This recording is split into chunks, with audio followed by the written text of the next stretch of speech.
Hello, my name is Philip Wride and I am your course host for this esports course on event and tournament management. My background, 20 years in esports. I started at the age of 16 in 2001, and since then I've had the privilege of managing some of the world's best teams, operating events, building platforms, and doing campaigns for brands and governments. And I'm packaging all of that into this course for you, sharing that knowledge and experience to help you on your journey.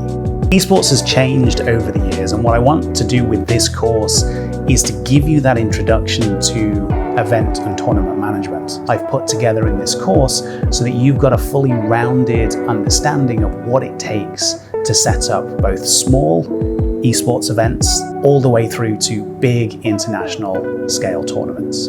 If you're looking to get involved in the esports industry, if you've had that passion through playing games or you want a career change, whatever your situation, this is your opportunity. I invite you to join me on this course, and together we will work through the A to Z of esports tournament and event planning. There's so much in this course that I want to share with you, so get involved, get registered now, and I look forward to seeing you when the course starts.